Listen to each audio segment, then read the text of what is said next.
And we have good, and he's not going to have a heart attack. Here's what we did and didn't do. We spent a morning, that's it. From breakfast to a late lunch. No field investigation whatsoever. I didn't send people out there. We didn't do interviews. We didn't do garbology, you know, stealing his trash, which, by the way, is an unbelievable investigative technique. We didn't do pretext. We didn't call up his family and say we're calling from the hospital and, you know, Rick's laying on a gurney who's his medical insurance company or any of that good stuff. We didn't use any government databases.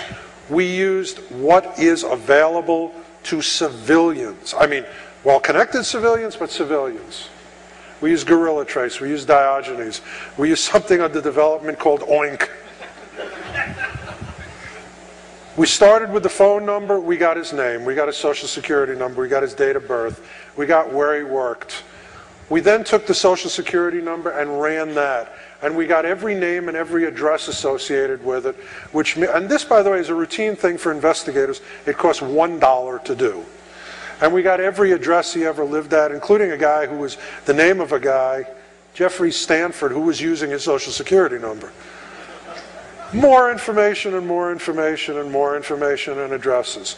In less than 5 minutes, we found his complete name, social security number, when he got it, where he got it, somebody else using it, date of birth, the addresses. Then we pulled Rick's credit report, which he signed a waiver for. And we got everywhere he banks and how much money he makes and all the employers he's ever shown and how quickly he pays his bills. And he pays them pretty damn quickly, which is good to know because he's taking me to dinner tonight. And we found out that he's shown as a property owner at his address. And we pulled the property record and we pulled the property appraiser record, which said $89,000.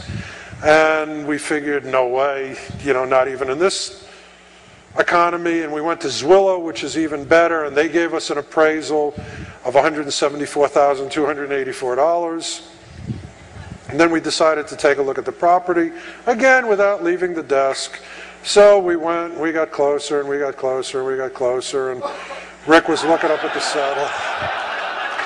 That's actually the photo that we got off of his MySpace page. So that was legitimately obtained, and we found out what his apartment is like.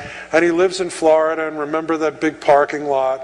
There's no public transportation, big parking lot. So we pulled his car and what he drives and who his insurance carrier is, and running the condo address through Business Finder America. We got his company, and we ran him through Gorilla Trace, and we got 43 pages of stuff, every profile, every blog, every MySpace page. We pulled him through Zoom Info, everywhere he ever worked, what he did at those places.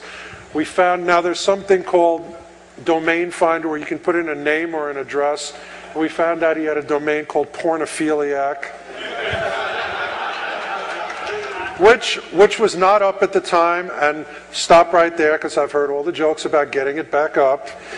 And we found rickdakin.com and bluekingstudios.com, and we went to the Wayback Machine, which is a great friend for investigators, and we found every single post and all the previous incarnations of his websites, and we found his Amazon.com author bio, which had everything he wrote and where he hangs out, and even, where the heck is it?